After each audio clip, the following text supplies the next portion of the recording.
eles passavam, sim, passavam por aqui, eram batizados e após do batismo ganhavam novas identidades. Vamos referir a um nome.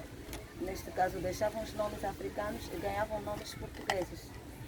Ok, e isso porque os traficantes naquela altura tinham muita dificuldade em poder pronunciar nomes africanos. Sim, eles colocavam os nomes portugueses para poder também facilitar a própria comunicação ou a seleção dos escravos. Ok, temos essas armas. Naquele tempo, este território era muito cobiçado e havia invasores que vinham da Inglaterra e da Holanda com o objetivo de poder invadir e roubar os escravos. Só que os portugueses naquela altura também já se alinhavam com os espanhóis. Foi assim que os espanhóis forneceram essas armas para poder impedir a presença dos invasores. Okay. E depois tem aí as panelas grandes que são conhecidas como alambiques. Fazia-se a produção de bebidas alcoólicas. Lá, podemos lá chegar. Este local aqui era o quê? Esta era uma casa de um fidalgo português, um dos maiores comerciantes dos escravos. Chamava-se Álvaro de Carvalho Matoso. E esta casa foi construída no ano de 1786 e tornou-se museu em 1977. Estamos a falar 2 anos após a independência de Angola. Okay. Mas neste local, todos os escravos eram trazidos para cá? Sim, naquela altura este lugar chamava-se Batistério do Morro da Cruz, porque era um local na qual concentrava os escravos provenientes de outras províncias. Estamos a nos referir a Benguela, Kwanza Sul, Kwanza Norte, propriamente em Massangano, onde havia local para poder guardar os escravos e depois aguardavam para serem levados em várias partes do mundo. Okay. E como se dava esse transporte deles? Ok, os escravos vinham, neste caso aqui, e temos aí uma zona onde atracavam os barcos, onde eles saíam deste local e iam diretamente para o barco. Por isso é que até o tráfico negreiro, até certo ponto, nós vamos chamar como um comércio triangular, porque foi um comércio que envolveu 3 continentes. Estamos a falar do continente africano, europeu e americano. Ok. As panelas estão ali. Podemos encher. Ok. Porque os comerciantes naquele tempo também sentiam-se amedrontados, porque se vermos, a maior parte dos homens naquela altura eram com maior porte e muita resistência. E adotaram um método de poder embebedá-los para serem retiradas as suas forças. Sabes dizer qual a bebida que faziam? Geralmente eram as bebidas tradicionais, estamos a falar o capurroto, o quimbombo, eram feitas de batata doce, cana-de-açúcar ou amucua. Okay, são essas bebidas tradicionais, porque também eram do interesse dos próprios escravos. Sim, vem já, professor. Um batistério, um local onde batizavam os escravos. Era um protocolo. Sim.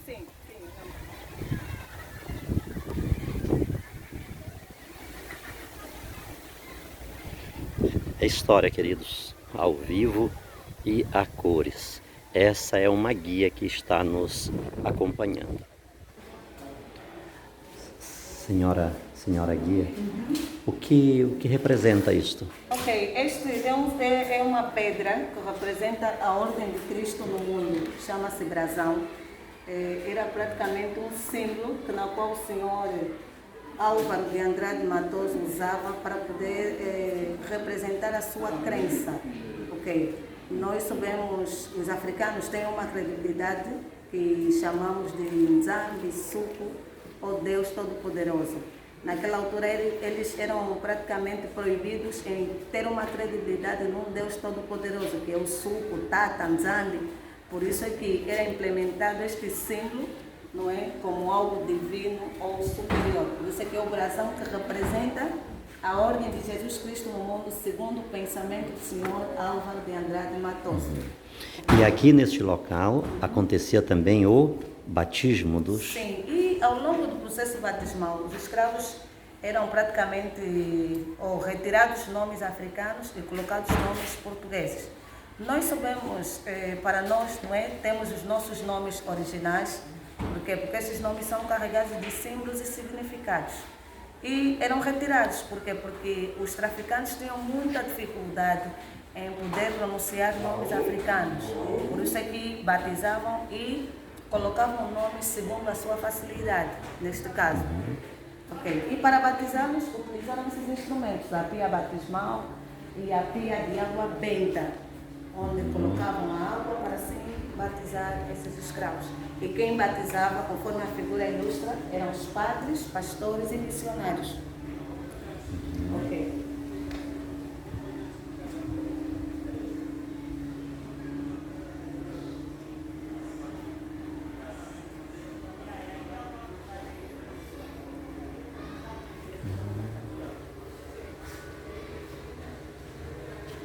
Sim, e as demais salas, nós vamos ver os barcos ou navios negreiros que eram usados para locomover os escravos.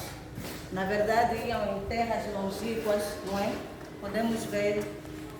E também eram maltratados, um por cima do outro, acorrentados ou amarrados, durante 35 dias, quando saíam de Angola para o Brasil.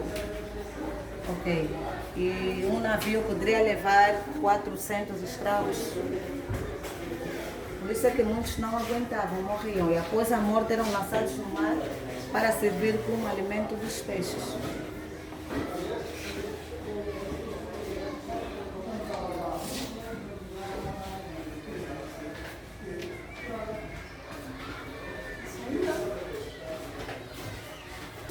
E posteriormente posto aos barcos.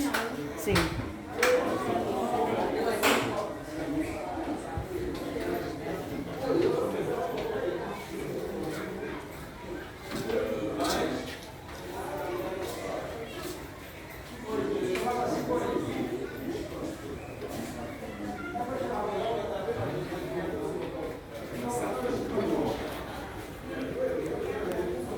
O antigo dono desta casa, a sua esposa e as crianças africanas passavam já num processo de aculturação em que lhes eram incutidos hábitos e costumes europeus, isto é, para tornarem-se escravos assimilados.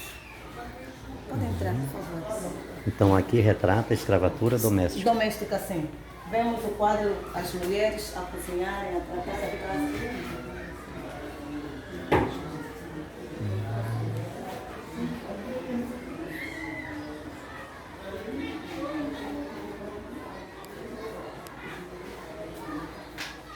Estes vasos? Sim, essas são as panelas que naquela altura eram utilizadas. Eram utilizadas. Sim, sim.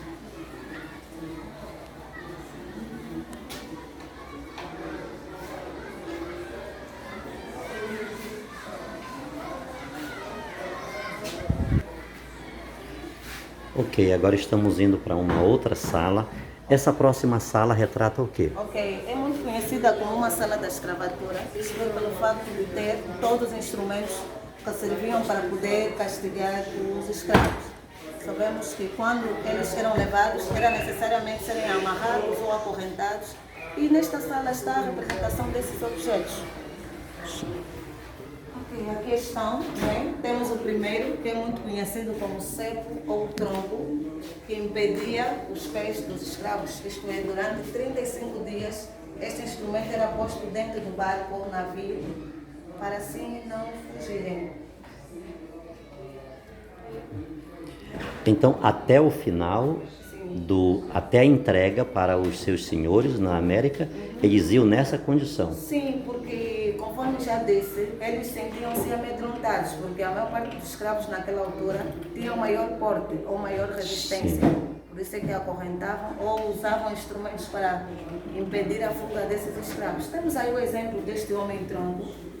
É só vermos a forma como é que eles eram praticamente acorrentados. E nós temos aqui um peso. Este peso também era posto de acordo com a estrutura do escravo. Por isso é que nós temos aqui peso com diferentes tipos de quilos. Temos um peso de 43 quilos, de 25 quilos, de 20 quilos. Não é? Eram pesos que também eram usados com a corrente, isto é, para impedir a fuga dos escravos. Okay.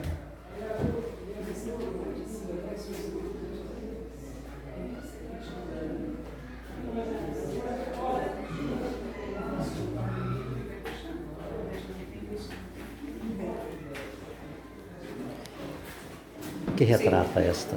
Esse é praticamente os escravos quando eram capturados para ir até o local do embarque, eles percorriam grandes distâncias e iam com as forquilhas no pescoço, as crianças também amarrados. Eram assim. E aqui temos também um conjunto de escravos dentro do barco. Quer dizer que viajavam as mulheres também com as crianças no colo. Era algo muito doloroso.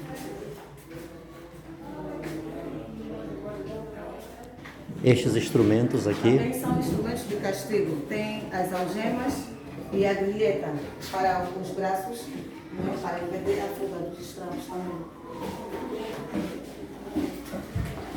Neste representa os escravos que trabalhavam nas indústrias, sobretudo quando eram levados nas Américas, né? Outros faziam também a plantação do açúcar, depois transformavam a cana-de-açúcar nesta máquina.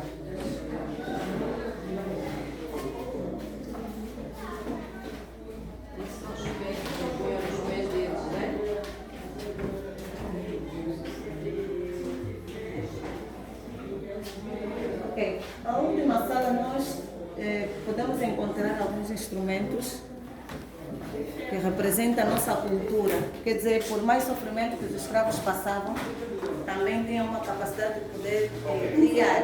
Foi assim que eles também cantavam, dançavam e usavam alguns instrumentos. Podemos ver a invenção da capoeira, é de origem africana, mas foi se desenvolvendo no Brasil. Ok. sim. É a parte de cima, a sala de cima. Boa tarde, senhor.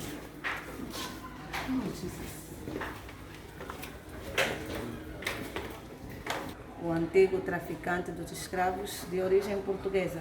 Álvaro Carvalho Martins. Ok. E ele morava aqui. Aqui, sim, morava aqui. E concentrava aqui os escravos, vendia, não é? Para outras potências, conforme também já disse, que o tráfico negreiro, até certo ponto vamos chamar como um comércio triangular, porque foi um comércio feito em 3 continentes. Envolveu os 3. Estamos a falar do continente africano, europeu e americano. Ok. Ok. Podemos subir? Sim, sim. Primeiro. Aqui, lá em cima, o que acontecia? Ok, nesta sala nós vamos ver alguns instrumentos musicais e a continuidade dos instrumentos de castigo. Nesses instrumentos musicais nós vamos ver o contributo dos escravos sobre o desenvolvimento da cultura africana em outras partes do mundo. Sim. Ok.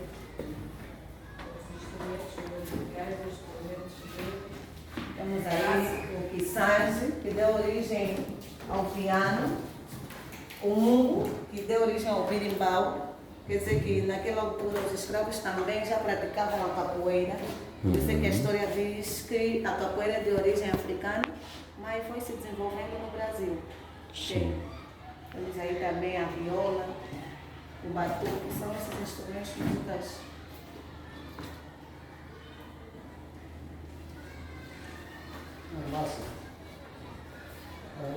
E tem as palmadoras e também as armas, os arcos de flechas. Todos esses instrumentos eram usados pelos...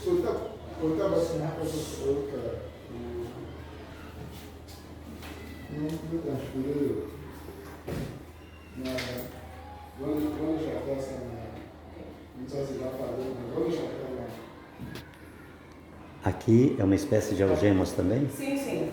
Algemas. E esses são os famosos distintivos com seus respectivos números. Eram praticamente postos no fogo muito quente, marcado na pele do escravo. Isto é para poder identificá-lo.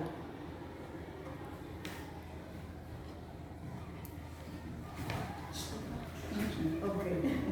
Já aconteceu, está muito quente. Está muito quente. Ok, então esta é a última sala do museu. Sim. Essas são as armas chamadas de canhambulo, usados pelos africanos para combater contra os colonizadores, porque aqueles que vinham para poder invadir, ou neste caso, quando queriam já a independência, usavam essas armas para poder lutar. Isto só aconteceu no ano de... Essa revolta, essa luta dos angolanos contra os senhores colonizadores. Em que época deu-se Sim, esta? estamos a falar de 1661, que é o início da luta armada. Sim, 1961, ok, início da luta armada. Eles usaram essas armas e os arcos de flecha para poder lutar. 1961. Sim. E iniciou-se quando este comércio? Não estou a perceber. O ano que iniciou este comércio negreiro.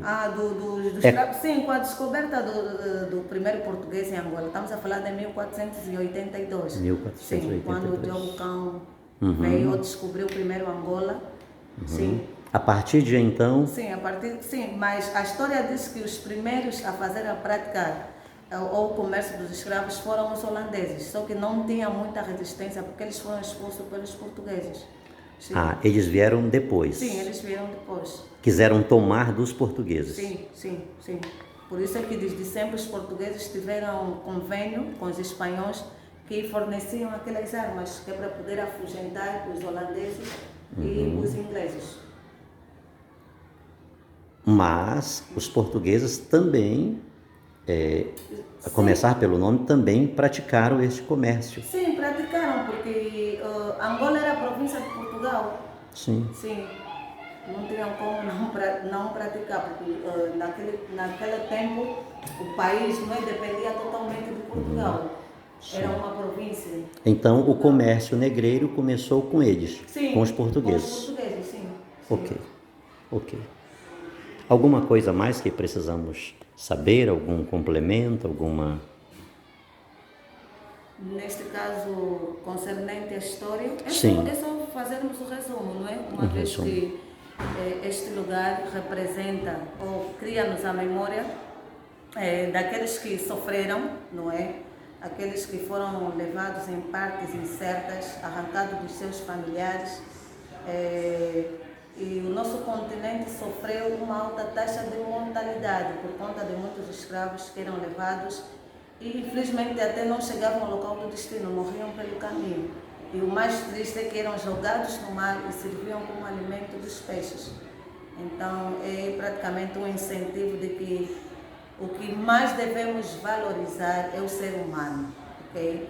E nós estamos numa época em que o meio fala mais alto em relação ao ser humano. Então nós devemos ter praticamente a compaixão, não é? Respeitarmos uns aos outros e manter a paz e a tranquilidade entre nós. É tudo. Okay. Que mensagem você mandaria ao Brasil? Porque para lá também foram muitos, não poucos. Ok. Nós sabemos que a população brasileira é constituída por maior parte dos angolanos, sobretudo provenientes de Luanda, não é? E dizer que devemos pautar na valorização do ser humano, ok? Independentemente da cor, não existe raça negra nem branca, só existe raça humana. Então devemos valorizar, é tudo, ok? Obrigado.